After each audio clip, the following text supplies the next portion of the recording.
السلام علیکم لسنرز، آج میں ناول ریڈ کرنے جا رہی ہوں، وہ ہے محبت دل پہ دستک، جو تحریر ہے عفت سحر طاہر کی۔ چلیے شروع کرتے ہیں اس کی قسط نمبر 13۔ ناول شروع کرنے سے پہلے میری آپ سب سے ریکویسٹ ہے کہ اگر آپ نے میرے چینلز کو سبسکرائب نہیں کیا تو پلیز میرے چینلز کو سبسکرائب کر دیجیے۔ دوسرے چینل کا لنک آپ کو ویڈیو ڈسکرپشن میں دے دیا جائے گا۔ چلیے شروع کرتے ہیں۔ ٹھہرے ہوئے پانی میں یوں دور بیٹھ کر نہ کنکر پھینکو، اس ہلچل سے کیا حاصل؟ قریب آؤ اور آخری بار آئینہ آپ پر اپنے حسین خد و خال ثبت کر دو، سوکھتے تالاب کو، اس سے زیادہ کی آرزو بھی نہیں۔ وہ اس قدر حسرت سے کہہ رہا تھا کہ بالوں میں برش پھیرتی نگین کو ہنسی آنے لگی۔ آپ تو دن بدن شاعر ہوتے جا رہے ہیں۔ وہ سیدھا ہوتے ہوئے تکیہ گود میں رکھ کر بیٹھ گیا۔ پتہ نہیں یار، آج کل واقعی طبیعت غزل پر مائل ہو رہی ہے۔ ہیں؟ وہ بل کھا کر پلٹی۔ اس کا جگمگاتا روپ، سروپ اور ادا دیکھ کر وہ کراہ کر رہ گیا تھا۔ یہ غزل کون ہے؟ وہ گھورتے ہوئے پوچھ رہی تھی۔ کون غزل؟ وہ سمجھا نہیں۔ توجہ اس پر تھی، اس لیے سوال میں بے توجہ تھی۔ وہی جس پر آج کل آپ کی طبیعت مائل ہو رہی ہے۔ اس کے خفگی بھرے انداز نے انس کو مسکرانے پر مجبور کر دیا تھا۔ ویسے نکی، اب مجھے اس بات پر یقین آ گیا ہے کہ خوبصورتی کے لیے ذہانت کا ہونا ضروری نہیں۔ تو ٹھیک ہے نا؟ وہ اس کی شرارت پر غور کے بغیر بولی تو انس نے بے اختیار اس کا ہاتھ کھینچ کر اپنے پاس بٹھا لیا تھا۔ مگر معصومیت کا ہونا از حد ضروری ہے، وہ معنی خیزی سے بولا تو نگین گڑبڑا گئی۔ وہ غزل؟ بے وقوف، جب سے تمہیں دیکھا ہے تب سے غزل بلکہ پورا دیوان لکھنے کو جی چاہتا ہے۔ مسکرا کر کہا تو وہ احتجاجاً دور کھسک گئی۔ یہ آپ نے بے وقوف کسے کہا تھا؟ اس کمرے میں اور کون ہے میرے اور تمہارے سوا؟ انس نے شرارت سے پوچھا تو وہ سادگی سے بولی، آپ ہیں؟ انس نے اسے گھورا تو وہ بے ساختہ ہنس دی، سرخ مرطوب لبوں سے صاف شفاف اور تر و تازہ سی ہنسی، چمکتی سیاہ آنکھیں، گلابوں جیسے رخسار، حسن کے سبھی رنگ اس پر بہت پرکشش تھے۔ وہ کیوں مبہوت نہ ہوتا؟ اس کی بدلتی نظر ہی نے نگین کو راہ فرار اختیار کرنے پر مجبور کر دیا تھا، مگر وہ تیزی سے اٹھ کر اس کی راہ میں حائل ہو گیا۔ آپ شاید بھول رہے ہیں کہ ہم لوگ ڈنر پر انوائٹڈ ہیں۔ بہت خوبصورت لگ رہی ہو نگی، اور تم جانتی ہو کہ میں خوبصورتی کا قدردان ہوں۔ کفران نعمت کے گناہ تو نہیں کما سکتا نا؟ ہونٹوں پر شریری سے مسکراہٹ، آنکھوں میں استحقاق کی چمک لیے تو وہ گڑبڑا گیا تھا۔ اس نے پیچھے ہٹنے کی کوشش کی تو دیوار سے جا لگی۔ اب کیا کرو گی؟ اس کے دائیں بائیں ہاتھ جماتے وہ کسی فاتح حکمران کی طرح اس سے پوچھ رہا تھا۔ اس کی نگاہوں کی تپش نے نگین کی سبھی پیشانی ارکالود کر دی تھی۔ انس پلیز، تیرے اختیار سے باہر، میری پناہ سے فرار، وہ جیسے گنگنایا تھا۔ اب آپ دیر کر رہے ہیں۔ نگین نے اپنی سراسیمگی کو خفگی کے پردے میں چھپایا تو پرکشش روح پر ایک تفصیلی نگاہ دوڑاتا معنی خیز انداز میں بولا، وجہ تو تم ہی بن رہی ہو نا؟ کیا؟ نگین نے اسے گھورنے کی کوشش کی مگر اس کی تمام تر توجہ اس پر مرکوز پا کر جھجکتے نگاہوں کا زاویہ بدل گئی تھی۔ ٹھیک کہہ رہا ہوں، نہ تم اتنی اچھی لگا کرو اور نہ ہی میرا دل ہاتھوں سے نکل جایا کرے۔ اس نے بڑے آرام سے سارا الزام اس پر رکھ دیا تھا۔ نگین کو شرم کے ساتھ ساتھ ہنسی بھی آنے لگی۔ تو پھر کیا خیال ہے؟ اس کی ہنسی پر وہ مزید پھیلا تو نگین کی جان ہوا ہونے لگی۔ ابھی انس کی ذرا سی شوخی پر روز اول کی طرح سراسیمگی کی حدوں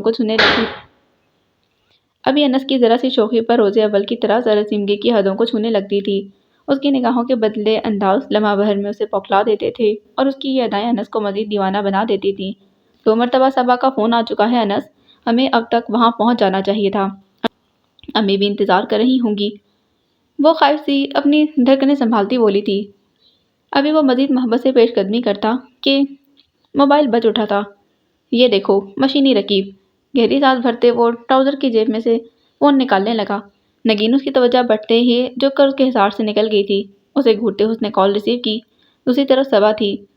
بس ابھی 2 منٹ میں پہنچ رہے ہیں، انس نے فوراً ہی پیش بندی کی تھی۔ سر کو جاتے ہوئے اس کی بات سننے لگا۔ اتنی دیر میں نگین نے ڈریسنگ ٹیبل پر بکھری اشیاء کی درستگی کی، پھر منتظر نگاہوں سے انس کو دیکھنے لگی۔ میں تو بالکل ریڈی ہوں، بس یہ نگے کی ہی تیاری ختم ہونے میں نہیں آ رہی۔ اس نے الزام نگین کے سر ڈال دیا۔ وہ احتجاجی نظروں سے انس کو دیکھنے لگی جو اسے نگاہوں کی گرفت میں لیے مسکراتے ہوئے الوداعی کلمات ادا کر رہا تھا۔ کس قدر جھوٹ بولتے ہیں آپ انس، میں تو کب سے کہہ رہی ہوں کہ دیر ہو رہی ہے۔ اور موبائل آف کرتے ہی نگین نے خفگی سے کہا تو وہ ہنستے ہوئے بولا، صبا بہت ناراض ہو رہی تھی، کہہ رہی تھی کہ آپ لوگوں کو شاید ڈنر میں دلچسپی ہی نہیں ہے، تبھی آنے کا سوچ ہی رہے ہیں۔ آپ شاید یہی سننا چاہ رہے تھے۔ نگین نے گاڑی کی چابی اس کی طرف بڑھاتے ہوئے ہلکا سا طنز کیا تھا، پھر اسے تنبیہ کرنے والے انداز میں بولی، اتنی دیر سے جا رہے ہیں؟ میں وہاں میں تو رات ضرور ٹھہروں گی۔ دروازہ کھول کر باہر نکلنے کی بجائے وہ وہیں رک کر پلٹ گیا تھا۔ نگین اپنی جھونک میں چلتی اس سے جا ٹکرائی تھی۔ کیا ہوا؟ اس نے سنبھل کر پوچھا تو انس نے سنجیدگی سے کہا، یہ ٹھہرنے والا پروگرام کب بنا؟ ابھی نہیں بنا، میں کتنے ہی دنوں سے جا رہی تھی، شادی کے بعد بھی میں کبھی بھی وہاں نہیں گئی۔ نگین نے مسکراتے ہوئے اپنی بات کی وضاحت کی تو فی الفور بولا، ملنے تو جاتے رہے ہیں نا سب سے۔ کیا ہو گیا ہے انس؟ ایک دو روز کی تو بات ہے، امی کے پاس رکنے کو دل چاہتا ہے۔ وہ ابھی اصرار کر رہی تھی مگر انس یوں ہی سنجیدہ تھا۔ اور میرے پاس رکنے کو؟ اس کی بات پر وہ حیران ہوئی۔ کیسی بات کر رہے ہیں آپ؟ اور کہاں رہنا ہے مجھے؟ ساری زندگی آپ ہی کے ساتھ تو بسر کرنی ہے۔ مگر ماں باپ کا گھر تو اپنی جگہ اہمیت رکھتا ہے، آپ کی اہمیت اپنی جگہ۔ اینی ویز تم واپسی پر میرے ساتھ آ رہی ہو۔ اسی انداز میں کہتا وہ پلٹ گیا تھا۔ نگین ناسمجھی کی کیفیت میں اس کے پیچھے باہر نکلی تھی۔ اتنی دیر کر دی انس، کیا کھانے کے ٹائم پر وہاں پہنچو گے؟ تائی جان اسے سنجش کر رہی تھی۔ بس امی نکل رہے ہیں ہم، انہیں خدا حافظ کہتی انس کے ہمراہ وہ بھی باہر نکل آئی تھی۔ اس کے ساتھ سفر کے دوران ہمیشہ ہی وہ بہت انجوائے کرتی تھی۔ اس کی شوخی، شرارت اور ہنسی کو ہونٹوں سے جدا ہونے ہی نہیں دیتی تھی۔ مگر آج پہلی بار وہ بہت خاموش سی تھی۔ کیا بات ہے مسز؟ کیا زبان گھر میں ہی کہیں بھول آئی ہو؟ وہ اس کی خاموشی کا ماخذ جانتے ہوئے مسکرا کر پوچھ رہا تھا۔ ملی چہرے پر چھائی سنجیدگی نے نگین کی خفگی کو بھانپا، قطعی مشکل امر، اور پھر ادھر وہ جیسے اسی انتظار میں تھی، ناراضی سے بولی، مجھے نہیں پتا تھا کہ آپ اتنے ظالم شوہر ثابت ہوں گے۔ یہ دفعہ کب عائد ہوئی ہے مجھ پر؟ وہ جیسے حیران ہوا تھا۔ ابھی کچھ دیر پہلے۔ کتنی سفاکی سے آپ نے مجھے امی کے ہاں رہنے سے منع کر دیا تھا، وہ ہنوز اسی خفگی بھرے انداز میں کہہ رہی تھی۔ انس کو ہنسی آ گئی۔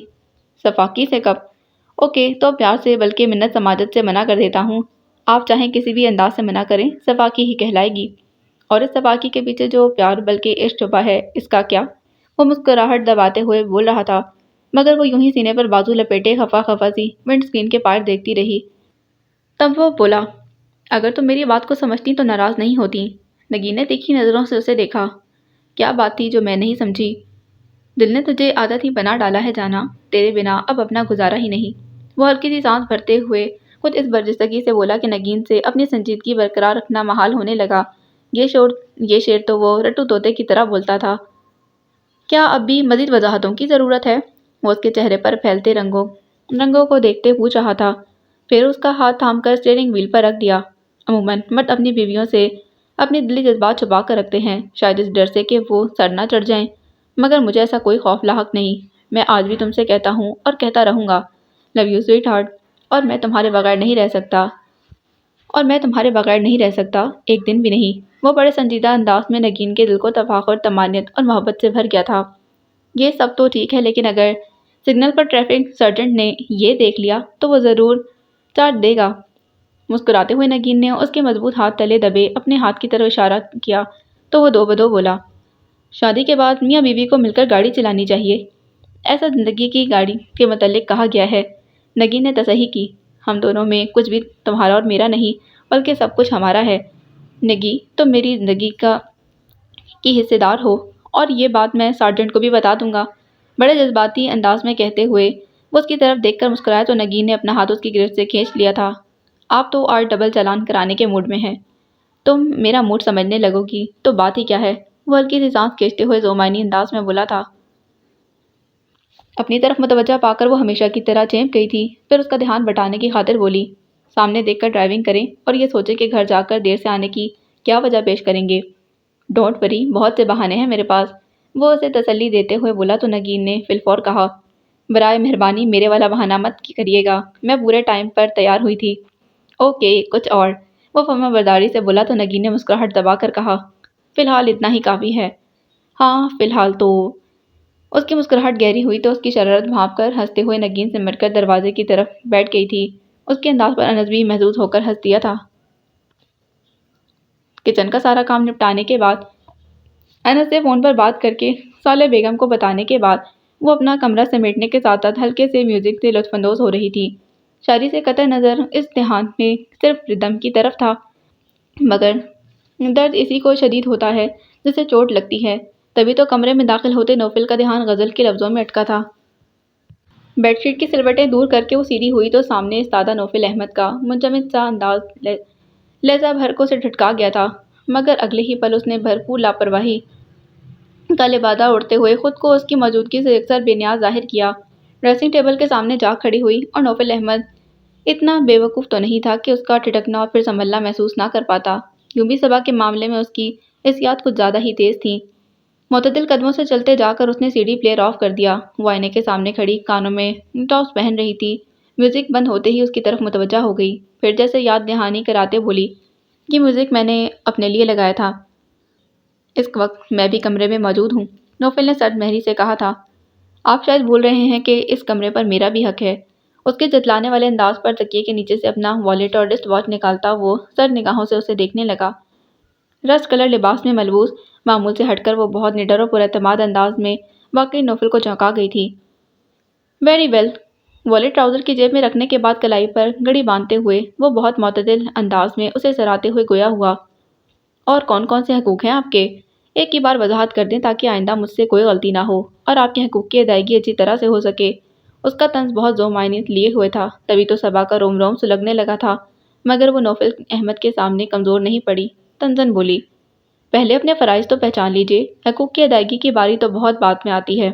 وہ مضبوط قدموں سے چلتا اس کے سامنے آ کھڑا ہوا، اتنے قریب کہ صبا کو اس کے وجود سے اٹھتی آفٹر شیو لوشن کی مہک بھی اچھی طرح محسوس ہو رہی تھی۔ فرائض ان لوگوں کے ادا کیے جاتے ہیں جو خود سے منسلک ہوں، اور خود سے منسلک وہ لوگ ہوتے ہیں جن سے ہم محبت کرتے ہیں، اور جن سے میں محبت کرتا ہوں ان کے حقوق و فرائض کی ادائیگی میں بہت ایمانداری سے کرتا ہوں، اور اس کے نہ تو حقوق وہ ادا کرتا تھا اور نہ ہی فرائض۔ ایک بار پھر وہ بہت وضاحت سے اس کے وجود سے اپنی لاتعلقی اور ناپسندیدگی واضح کر گیا تھا، اور بہت عجیب سی بات ہوئی، اسے کسی بھی قسم کی امید اور توقع نہ رکھنے کے باوجود صبا کو اس کے الفاظ نے بہت تکلیف دی تھی۔ ایک بار تو اس کا جی چاہا کہ چیخ اٹھے، اسے پوچھے کہ مجھ میں ایسی کون سی کمی ہے جو تمہیں مجھ سے دور کرتی ہے؟ مانا کہ تم نے یہ شادی اپنی ذاتی مفاد کی خاطر کی ہے، مگر مجھ سے اس قدر ناروا سلوک کی وضاحت کیا دو گے؟ بہت سی شادیاں سمجھوتے کی بنا پر بھی ہوتی ہیں، یوں لہجہ بلہجہ مجھے مٹی کرنے کی بجائے مجھے کچھ بتائے بغیر سمجھوتے کی راہ پر کیوں نہیں چل پڑے؟ تم کیا جانو نوفل احمد، میری عزت نفس، میرا معصوم سا تفاخر کیسے خاک ہوا ہے؟ مجھے یہ بھی چاہیے بھی نہیں، اور یہ بھی آپ کی بھول ہے کہ آپ کسی سے محبت کر سکتے ہیں۔ آپ کو تو اس لفظ کے ہجے بھی معلوم نہیں۔ یہ جو آپ ہر وقت محبت کا راگ لاپتے رہتے ہیں تو صرف یہ ایک ڈھونگ ہے، آپ کا دوغلا پن۔ محبت کا ماسک چہرے پر لگا کر آپ اپنی فطرت نہیں بدل سکتے۔ محبت کرنے والے آپ کی طرح پلان میکر نہیں ہوتے، اور نہ ہی وہ کسی کو دکھ دیتے ہیں، بلکہ خود سے منسلک ہر رشتے کو اس کا مقام اور عزت دیتے ہیں۔ بری آنکھوں میں کانچ سی اٹھ رہی تھی، کانچ کے پیچھے جیسے شعلے لپک رہے تھے، وہ سیدھا اس کی آنکھوں میں دیکھ رہا تھا۔ بعض رشتے توق کی مانند ہوتے ہیں صبا بی بی، جنہیں عمر بھر ساتھ گھسیٹنا مجبوری تو ہو سکتی ہے مگر دل کا شوق نہیں۔ ایسے رشتے جنہیں نہ چاہتے ہوئے انسان پا لیتا ہے، ساری عمر آسیب کی مانند سر پر سوار رہتے ہیں، ان کی کوئی فکر کوئی حیثیت نہیں ہوتی۔ مجھ سے زیادہ کون ان رشتوں سے واقف ہوگا؟ میں بھی تو پکڑ رہی ہوں ایک ایسے ہی قریبی رشتے کو۔ وہ اتنی بدتمیز اور منہ پھٹ نہیں تھی، تلخی، غصہ اور نفرت اس کی سرشت کا حصہ نہیں تھے، مگر یہ نوفل کا ناروا سلوک اور اس کے تلخ اور ترش الفاظ ہی تھے جو اس قدر انتہا تک پہنچ گئی تھی۔ حالانکہ اس نے بہت برداشت کیا تھا، مگر نوفل میں برداشت کا اتنا مادہ نہیں تھا۔ اوپر سے صبا کے لب و لہجے کی سختی، اس کا چہرہ سرخ ہو گیا، بچے ہوئے جبڑے، ماتھے کی سبز رگیں واضح دکھائی دے رہی تھیں۔ تو کیوں بھگت رہی ہیں؟ اتار کر پھینک کیوں نہیں دیتی اس توق کو؟ اس کے لہجے کی سرسراہٹ صبا کو جھنا کر رکھ گئی تھی۔ وہ بے اختیار 2 قدم پیچھے ہٹی۔ اس سمے نوفل احمد کی آنکھوں میں عجیب وحشت سی دکھائی دے رہی تھی، جس نے صبا کے وجود میں سنسنی سی پھیلا دی تھی۔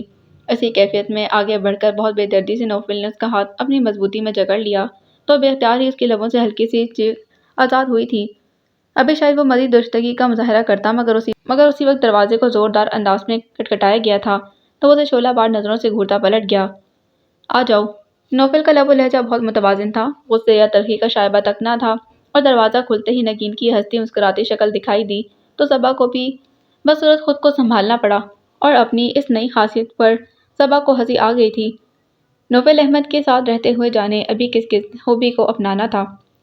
کیا حال ہیں بڑے لوگوں؟ اس نے لپٹتے ہوئے نگین سے ہنس کر کہا تو مسکرا دی۔ ہم کیسے بڑے لوگ ہو گئے؟ بھئی جن سے ملنے کے لیے بنفس نفیس ان کی خدمت میں حاضری دینا پڑے وہ بڑے لوگ ہی ہوئے نا۔ وہ نوفل کی بے جا مصروفیت پر طنز کر رہی تھی۔ اتنے دنوں کے بعد آئی ہو اور آتے ہی شکوے شکایت کا دفتر کھول دیا۔ انس کہاں ہے؟ نوفل نے اسے ڈپٹتے ہوئے پوچھا تو وہ بولی، وہ بھی امی کے پاس بیٹھے ہیں، آپ ہی کی طرح اپنی مصروفیات گنوا رہے ہیں۔ ایک تو تم خواتین میں شک کا مادہ بہت زیادہ ہوتا ہے، منٹوں میں شوہر کو کٹہرے میں کھینچ لاتی ہو۔ وہ ہنس کر کہتا انس سے ملنے کے خیال سے نکل گیا تو نگین نے 2 قدم پیچھے ہٹ کر اس کے سراپے کا جائزہ لیا تھا۔ کیا دیکھ رہی ہو؟ صبا نے ہونٹوں پر مصلحت آمیز مسکراہٹ پھیلاتے ہوئے پوچھا۔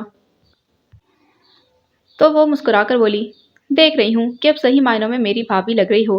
اس کی بات سن کر صبا نے دلی اطمینان محسوس کیا۔ آج بطور خاص اس نے مری کا نفیس سا کامدانی سوٹ پہن کر ساتھ میں ہلکی پھلکی جویلری میک اپ کا سامان بھی کیا تھا اور نگین کو مطمئن پا کر وہ خود بھی پرسکون ہو گئی تھی۔ ہلکے پھلکے انداز میں بولی، یہ سب فقط تمہارے اطمینان اور تسلی کے لیے ہے، ورنہ مجھے اپنی خوشی ظاہر کرنے کے لیے اس چمک دھمک کا سہارا لینا ضروری نہیں۔ یہ سب رسم دنیا بھی ہے اور دستور بھی، خود کے لیے نہ صحیح مگر بعض اوقات دوسروں کی تسلی کے لیے بھی بہت کچھ کرنا پڑتا ہے۔ نگین نے اسے سمجھایا تو صبا نے مسکراتے اسے باہر کی طرف دھکیلا اور بولی، تو پھر چلو ذرا میں اپنے بھائی کی تسلی کا بھی اندازہ کراؤں۔ ان کی تسلی تو مجھ سے پوچھو، جناب مجھے ایک دن بھی یہاں چھوڑنے کو راضی نہیں۔ نگین نے اس کے ساتھ سیڑھیوں کی طرف بڑھتے شکایتی انداز میں کہا تو وہ اس کے ہاتھ میں ہاتھ ڈالتے مسکراہٹ کے ساتھ بولی، یہ تو ان کی محبت ہے جو وہ تمہیں خود سے دور نہیں کرنا چاہتے۔ او ہو، پھر تو نوفل بھائی کو آپ سے عشق ہوا ہوگا نا؟ شادی سے لے کر اب تک ایک دن کے لیے بھی آپ کو خود سے دور نہیں کیا۔ اس کی جوابی شرارت پر صبا کو اپنی قسمت کی ستم ظریفی پر ہنسی آنے لگی تھی۔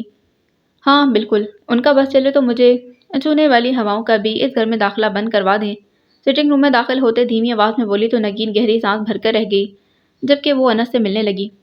گھر میں سب کیسے ہیں؟ ان لوگوں کو بھی لے آتے، وہ کہہ رہی تھی۔ صالح بیگم کو تب یہ حقیقتاً اس بات کا ادراک ہوا کہ وہ اپنے گھر کے پرسکون اور مثالی ماحول میں گو کر اس بات کو نظر انداز کیے ہوئے تھی کہ انس کے مقابلے میں نوفل اپنی سسرال کتنی بار گیا تھا۔ بھلا کتنی بار؟ وہ پریشان کن سوچوں میں گرنے لگی۔ تم کیا عید کا چاند ہو گئی ہو کہ سب تمہیں دیکھنے کے لیے آئیں؟ انس نے مسکراتے ہوئے کہا تو صبا کے کچھ بولنے سے پہلے ہی نوفل نے سارا الزام گویا اسی پر رکھتے ہوئے خود کو بری ذمہ کر لیا۔ یہی بات میں انہیں سمجھاتا ہوں، بھائی شادی کے بعد میکے والے چھوٹ تو نہیں جاتے نا، مگر انہیں گھر کے دلچسپیوں کے علاوہ اور کچھ سوچتا ہی نہیں۔ یہ تو شروع سے ہی ایسی ہے اور پتہ ہے سب سے زیادہ ذمہ دار طبیعت اسی نے پائی ہے۔ گھر کو سنوارنا نکھارنا، ہر وقت کچن میں گھس کر نت نئی ڈشز تیار کرتے رہنا، سچ میں تو ترس گیا ہوں اس کے ہاتھ کے کھانوں کو۔ انس کے لب و لہجے سے محبت کی آنچ اٹھ رہی تھی۔ ماں چائے کے انداز کی محبت اور نرمی صبا کے دل کو گداز کرنے لگی تھی۔ اس کی بدلتی رنگت نوفل کی گہری نگاہ سے چھپ نہ پائی تھی۔ ارے کیا نگین نے وہاں اپنے جوہر دکھانے شروع نہیں کیے؟ یہ بھی تو کچن کی ماسٹر نہ صحیح اسٹوڈنٹ تو رہ ہی چکی ہے، وہ مسکراتے کہہ رہا تھا۔ نہیں، نگین احتجاجاً صالح بیگم سے اس کی شکایت کرنے لگی۔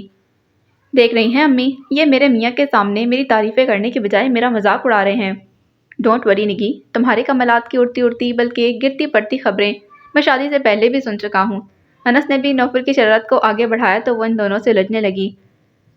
صالح بیگم ان کی باتوں سے لطف اندوز ہوتی پرشفقت نگاہوں سے انہیں دیکھ رہی تھی۔ صبا کھانے کا انتظام دیکھنے کے لیے کچن میں آ گئی، جہاں نوری اس کے انتظار میں کھڑی تھی۔ نوری کے ہاتھ کولڈ ڈرنک بھجوا کر وہ جلدی جلدی ٹیبل لگانے لگی۔ پہلے ہی انس اور نگین کے دیر سے آنے کی وجہ سے کھانے کا ٹائم ہو چکا تھا۔ دوسرا اسے صالح بیگم کا بھی احساس تھا، وہ بھوک برداشت نہیں کر سکتی تھی اور یوں بھی انہیں میڈیسن لینا ہوتی تھی، اس لیے صبا نے حسب سابق جلدی ٹیبل لگا دی تھی۔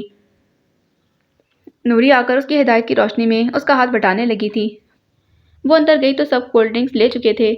چلیں بھائی، کھانا لگ چکا ہے، اس نے مسکراتے ہوئے اعلان کیا تو انس حیران ہوا۔ اتنی جلدی؟ بیٹھو یار، تھوڑی دیر باتیں تو کر لو۔ جی نہیں، پہلے ہی آپ لوگ اتنی دیر کر چکے ہیں، ماما کی میڈیسن کا بھی ٹائم ہو رہا ہے، کھانے کے بعد بھی ہو جائیں گی۔ وہ صالح بیگم کی ویل چیئر کی پشت پر ہاتھ رکھتے ہوئے اسی لہجے میں بول رہی تھی۔ امی آپ بہت لکی ہیں، اتنا خیال تو شاید میں نے بھی کبھی نہیں رکھا تھا ان کا۔ نگین حقیقتاً صبا کی تعریف کر رہی تھی۔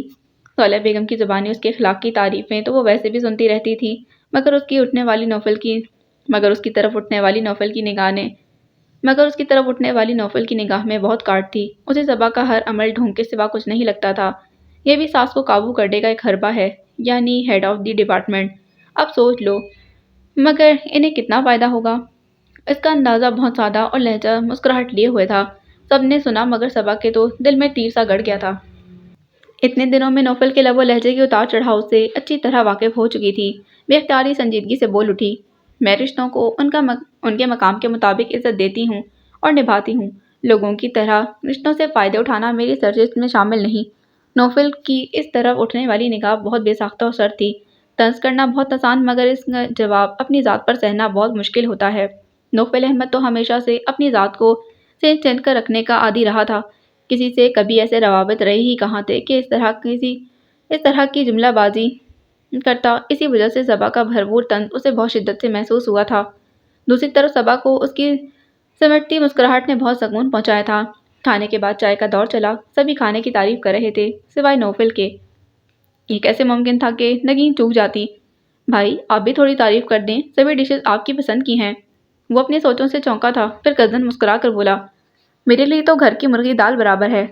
بالکل غلط، صبا کے ہاتھ کی بنی تو دال بھی مرغی برابر ہوتی ہے۔ نگین نے کھلے دل سے تعریف کی۔ جنہیں خود کچھ نہ آتا ہو ان کے لیے کچھ نہ ہونے سے کچھ ہونا بہتر بلکہ بہترین ہوتا ہے۔ انس نے مسکراہٹ دباتے کہا تو صبا نے فوراً اسے ٹوک دیا، انس بھائی یہی جملہ معید بھائی کے مقابلے میں ابو آپ کے لیے بولا کرتے تھے، ہے نا؟ اس کی بات سن کر منہ پسورتی نگین ہنسنے لگی تھی، جبکہ انس نے صبا کو گھور کر دیکھا جو جواب دے رہی تھی، بھئی اب اس گھر کا بھیدی تو لنکا نہ ڈھائے۔ صالح بیگم نے ہنستے ہوئے انس کی سائیڈ لی تھی۔ پھپھو اور ادینہ دکھائی نہیں دی۔ انیکسی کا بھی دروازہ بند تھا۔ نگین کو دفتن یاد آیا، وہ حبیبہ کی طرف گئی ہوئی ہیں، 1-2 روز رکنے کا ارادہ تھا ان کا۔ صالح بیگم نے بتایا، حبیبہ زرینہ بیگم کی نند تھیں۔ خیریت تھی نا؟ نگین نے پوچھا تو وہ سرسری انداز میں بولی، خیریت ہی ہے، ان کی بچی کے رشتے کا کوئی معاملہ ہے، اسی سلسلے میں زرینہ کو بلایا ہے۔ نگین نے مطمئن ہو کر سر ہلا دیا۔ باتوں کے دوران ٹائم کیسے گزرا یہ پتہ بھی نہیں چلا۔ 11 بج رہے ہیں۔ انس سے رہا نہیں گیا تھا، کلائی الٹ کر ٹائم دیکھتے ہوئے بولا تو نگین انسنی کر گئی، جیسے اس کی طرف دھیان ہی نہ ہو، حالانکہ کتنی ہی دیر سے وہ اسے مستربانہ انداز میں پہلو بدلتے دیکھ رہی تھی۔ میرے خیال میں اب چلنا چاہیے، وہ مجبوراً نگین کو متوجہ کرتے ہوئے بولا تو صالح بیگم نے کہا، آج یہیں رک جاؤ دونوں۔ نہیں آنٹی، صبح آفس جانا ہے اور ہو سکتا ہے کل مجھے اسلام آباد بھی جانا پڑے۔ اس نے بڑے طریقے سے معذرت کر لی تھی، پھر وہ متوقع نظروں سے نگین کو دیکھنے لگا جو ابھی بھی اس کی طرف متوجہ نہیں تھی۔ تو پھر آپ جائیے کیونکہ نگین یہیں رہے گی۔ صبا نے نگین کے شانے پر بازو پھیلاتے ہوئے ان سے کہا تو وہ جزبز ہو کر رہ گیا۔ یہ رہنے کے ارادے سے تھوڑی آئی تھی، اور ویسے بھی میں 3-4 روز کے لیے اسلام آباد جانے والا ہوں، پیکنگ کا بھی مسئلہ ہوگا۔ یہ تو اور بھی اچھی بات ہے، آپ اطمینان سے اسلام آباد جائیں، نگین 3-4 دن یہاں رہ لے گی، اور جہاں تک بات ہے پیکنگ کی تو ہمرا اور زحا ہے نا، وہ کر دیں گی۔ وہ تو سب کچھ طے کیے ہوئی تھی۔ اس کے ساتھ ساتھ انس کو نگین پر بھی غصہ آنے لگا جو نظریں بھی نہیں ملا رہی تھی، حالانکہ وہ اچھی طرح جانتی تھی کہ انس اسے کسی بھی طور یہاں رکنے پر رضامند نہیں تھا۔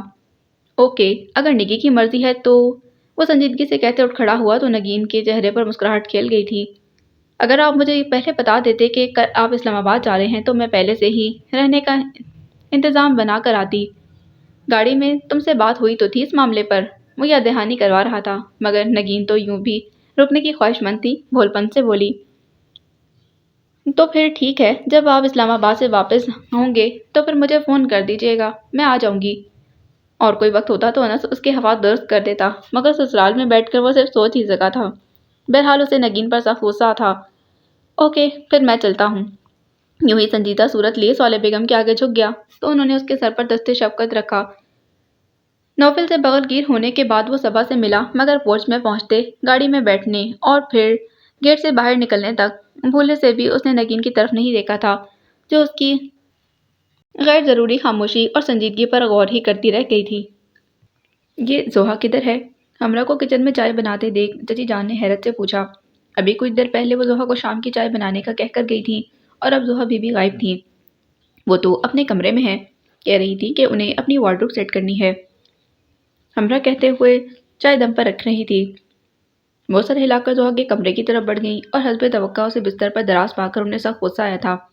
میں نے تمہیں چائے بنانے کا کہا تھا اور تم یہاں آ کر آرام فرما رہی ہو۔ مجھے کچھ کام کرنا تھا اسی لیے، وہ خفگی سے کہتی اٹھ بیٹھی۔ ان کی تیوری کے بل اور گہرے ہو گئے۔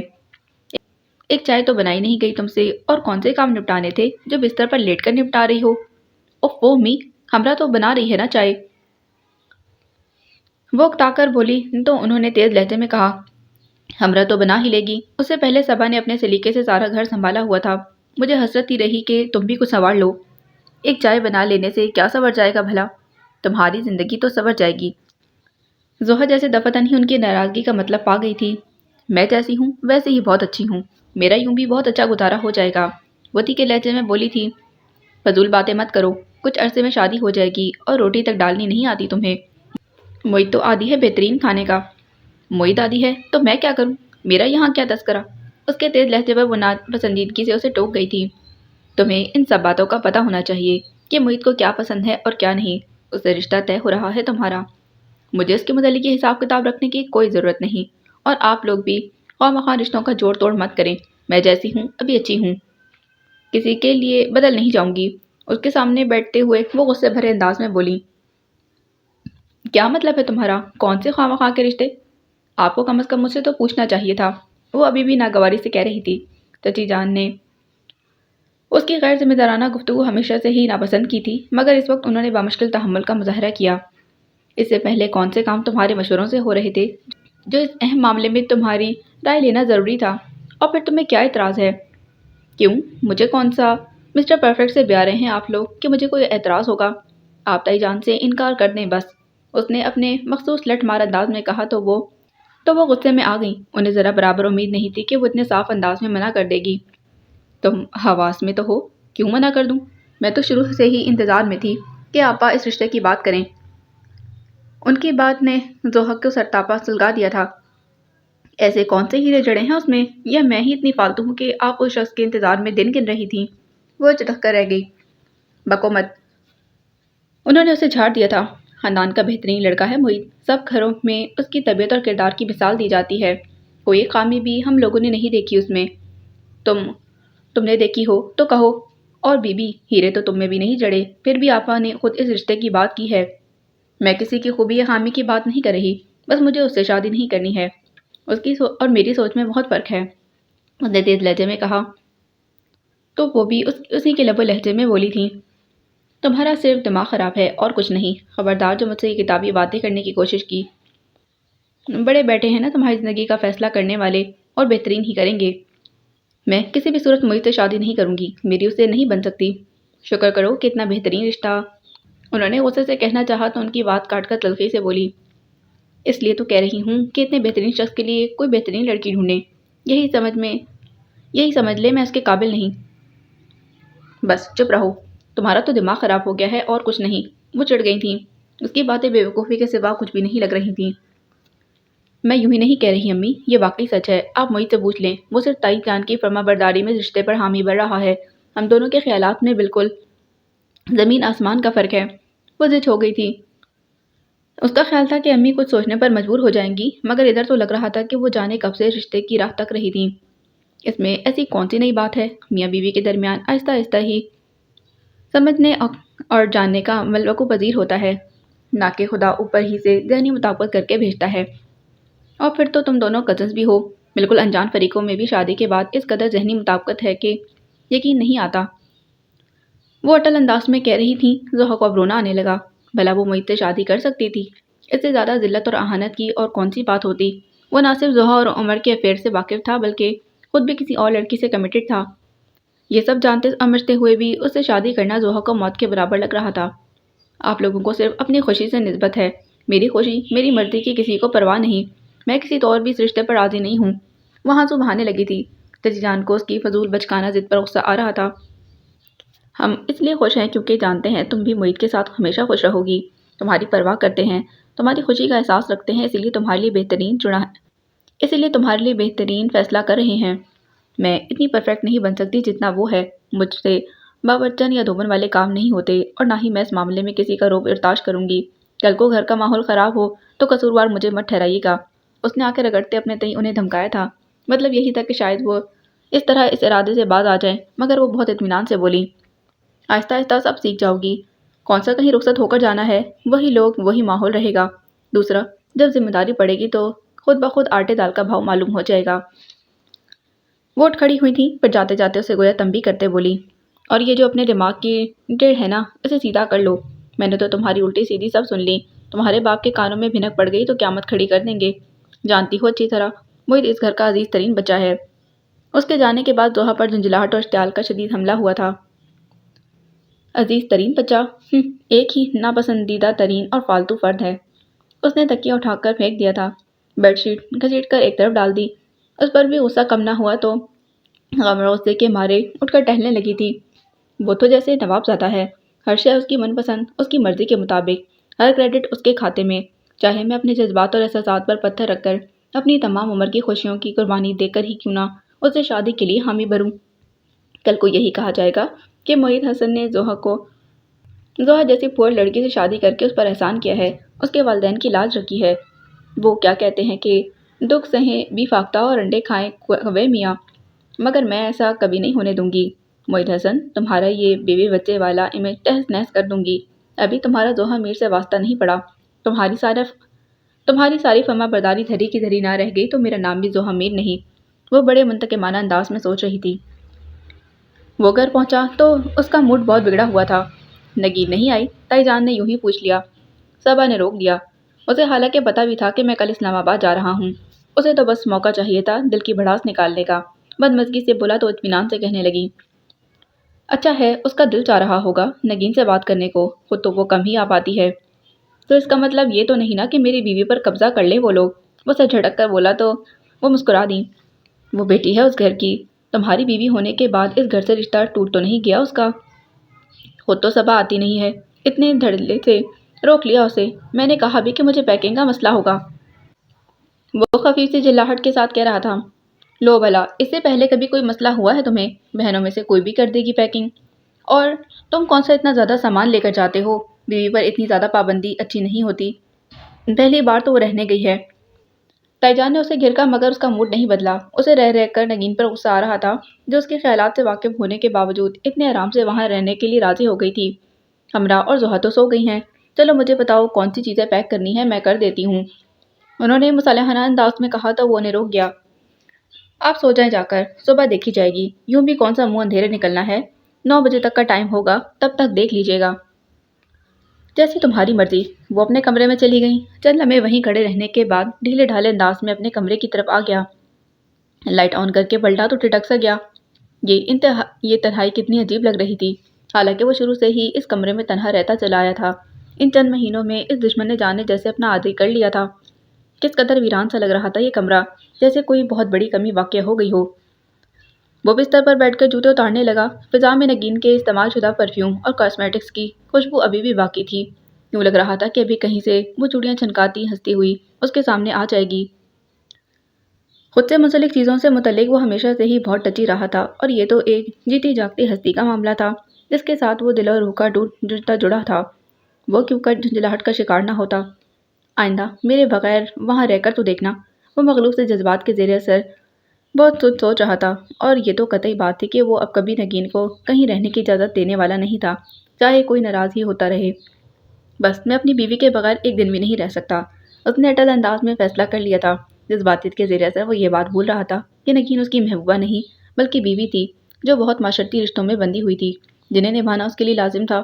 وہ کسی عاشق کی طرح ہر گھڑی اسے اپنی طرف ملتفت دیکھنے کا متمنی تھا۔ اس رات وہ بہت بے چین نیند سویا تھا۔ وہ صالح بیگم کو ان کے بستر پر لٹا کر آئی تو نگین اور نوفل باتوں میں مصروف تھے۔ واٹ اے سرپرائز صبا، تم نے انہیں ماڈلنگ کی اجازت دے کیسے دی؟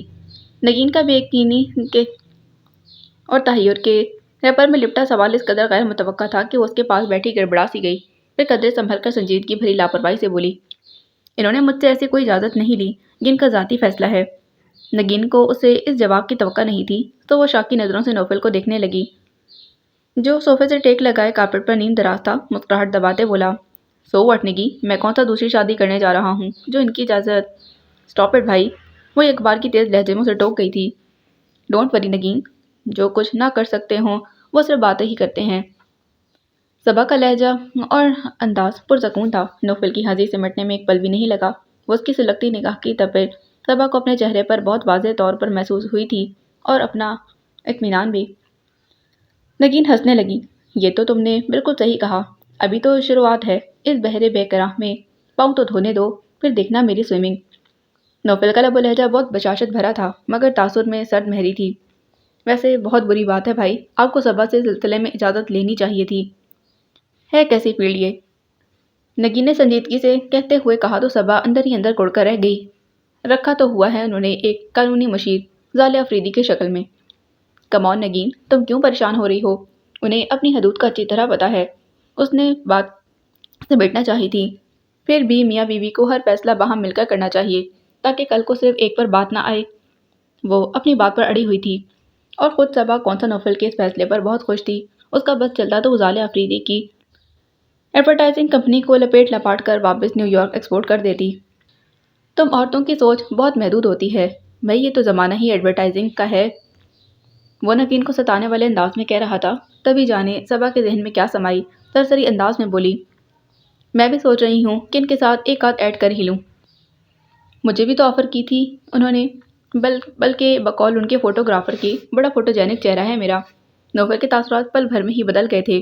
نگین لطف لینے والے انداز میں بولی، چلو بھائی آپ دونوں تو گئے کام سے، یعنی ایک نہ شد دو شد۔ بس اس کے بعد باتوں کا رخ بدل گیا تو نوفل تھکن کا عذر پیش کرتا اٹھ گیا تھا۔ تم بھی تھک گئی ہوگی، سو جاؤ اب۔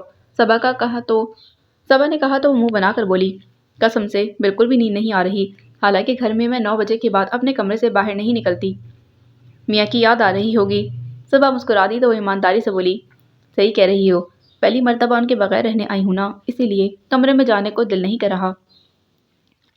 ادھر انس بھائی کا بھی یہی حال ہوگا، وہ تو یوں بھی بہت پوزیسو ہیں تمہارے متعلق۔ صبا نے کہا تو وہ دل میں لطیف سی کیفیت ابھرتی محسوس کر کے شرارت سے بولی، اچھا ہے نا، کبھی کبھار یوں اپنی قدر محسوس کروانی چاہیے، بچھڑنے کے بعد ملنے کا بھی تو الگ ہی چارم ہوگا۔ اچھی سوچ ہے، صبا ہنستی تھی۔ کیا خیال ہے پھر کل تم بھی میکے روانہ ہو جاؤ؟ نوفل بھائی تو انس سے بھی زیادہ کریزی لگتے ہیں، دونوں میں 2 دنوں میں ہی مجنوں بن جائیں گے۔ وہ سے اکسانے والے انداز میں بولی تو صبا کے پہلو میں ایک ٹیس سی اٹھنے لگی تھی۔ بہت سی محبتوں، شفقتوں اور ناز مرداریوں کو اس نے برتا تھا، مگر کس قدر اچھوتی اور الوہی تھی یہ الفت جس کا اظہار شوہر کی طرف سے ہوتا ہے، جو عورت کو خود ہی کی نہیں بلکہ سب کی نظروں میں بھی معتبر کر دیتا ہے۔ یہ وہی محبت اور احترام ہے جو کسی بھی فیملی میں عورت کا مقام متعین کرتا ہے۔ شوہر کی منظور نظر اگر گھر والوں کی ناپسندیدہ بھی ہو تو بھی گھر میں اس کے قدم مضبوط ہوتے ہیں۔ یوں ہی نہیں کہا جاتا کہ سہاگن وہی جو پیا من بھائی۔ کیا اب اس محبت کو برتنا کبھی بھی میرا نصیب نہیں بنے گا؟ وہ بدقت مسکرائی تھی۔ خیر اب ایسی بھی لوٹ نہیں مچی ہوئی، میں کہاں کی لیلا ہوں کہ تمہارے بھائی میرے پیچھے مجنوں ہو جائیں گے۔ یہ تو تم ان سے پوچھو، سنائی نہیں انہوں نے اپنی بےقراریوں کی داستان؟ جناب تو پہلی نظر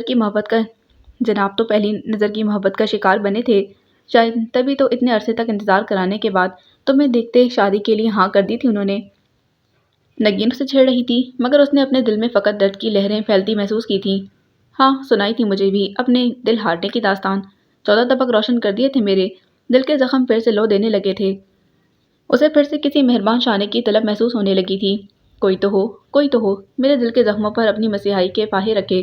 اس کا مطلب کہ تمہیں یہاں روک کر میں کباب میں ہڈی کا کام سر انجام دے رہی ہوں۔ جاؤ بھائی جاؤ، تمہارا بہت بے صبری سے انتظار کیا جا رہا ہوگا۔ نگین نے سانس بھرتے ہوئے کہا، بعض شرارت کے ساتھ کہا تو وہ اس کے ہاتھ پر ہلکی سی چپت لگاتی اٹھ کھڑی ہوئی تھی۔ ان کے صبر اور ضبط کا تمہیں اندازہ نہیں ہے، اور میں واقعی اب جاؤں گی کیونکہ صبح کی نماز کے لیے بھی اٹھنا ہوتا ہے۔ وہ کہتے ہوئے بات بدل گئی تھی، پتہ نہیں آج مجھے نیند آئے گی یا نہیں۔ نگین کو یک لگتی احساس تنہائی نے گھیر لیا تھا۔ وہ بے ساختہ مسکرا دی، آپ نے میری عادتیں کتنی بگاڑ دی ہیں انس۔ وہ کمرے میں پہنچی تو خلاف توقع نوفل کو جاگتے پایا۔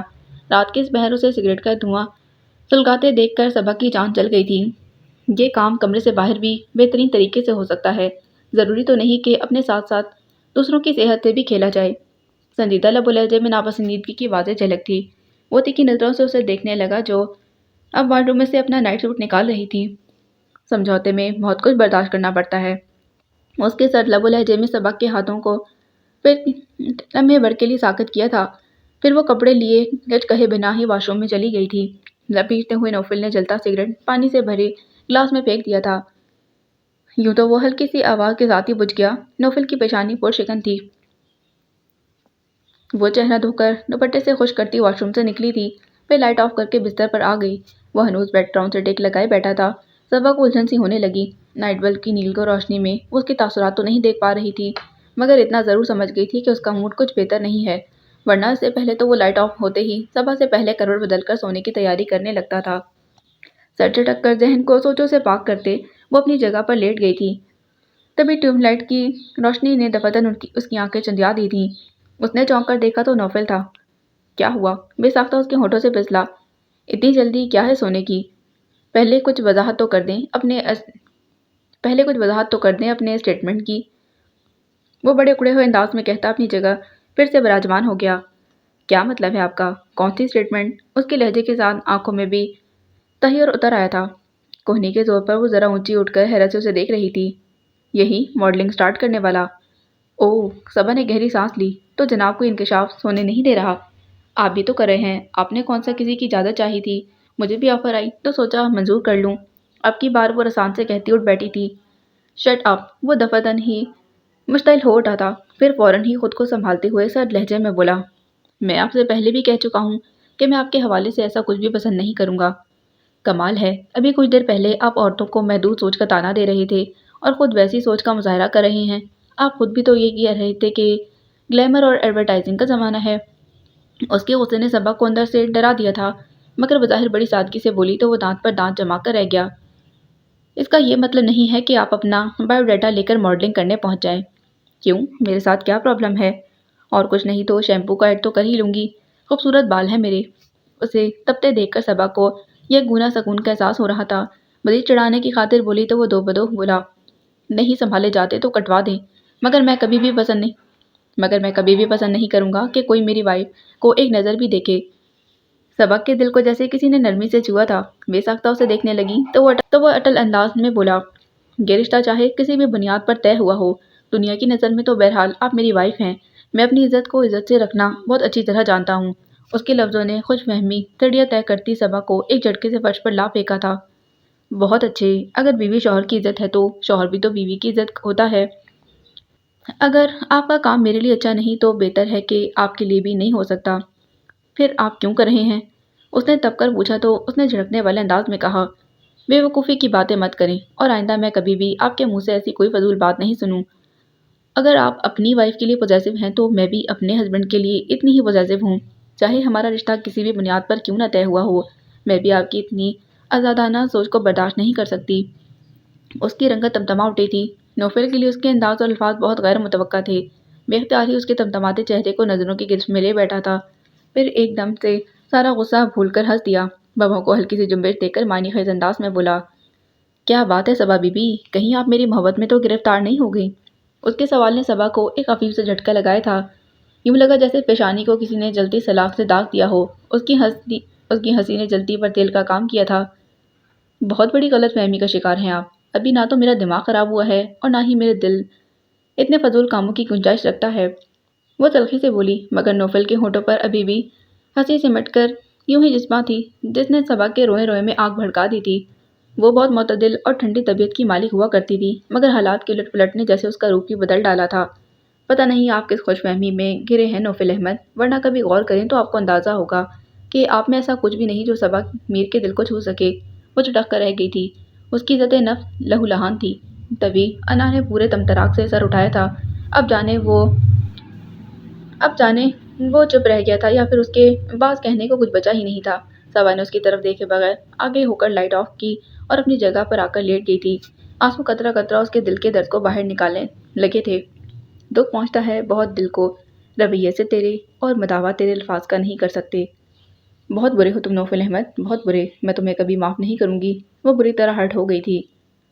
عرصہ ہو گیا تھا مجھے پراٹھے کی شکل دیکھے۔ نگین نے ایک دو مرتبہ کوشش کی تھی میرے لیے بنانے کی، مگر اس کا بنایا ہوا پراٹھا کھانے کا مطلب تھا کہ پہلے اپنے دانتوں پھر اپنے معدے کی انشورنس کروا کر رکھنا۔ مجبوراً مجھے سلائس پر گزارا کرنا پڑتا تھا۔ صالح بیگم مسکراتے صبا کو بتا رہی تھی۔ اس نے پلیٹ اس کے سامنے رکھتے ہوئے ہلکی سی مسکراہٹ کے ساتھ کہا، آج آپ میرے ہاتھ کا بنا ہوا پراٹھا ٹیسٹ کریں، پھر دیکھیے گا بریڈ کی چھٹی۔ انہوں نے دل پسند نظروں سے کئی تہوں والے پراٹھے کو دیکھا۔ اس کی تو شکل ہی اتنی اچھی ہے، یقیناً ذائقہ بھی بہترین ہوگا۔ وہ ان کے لیے کپ میں چائے ڈالنے لگی تو انہیں پھر سے یاد آ گیا،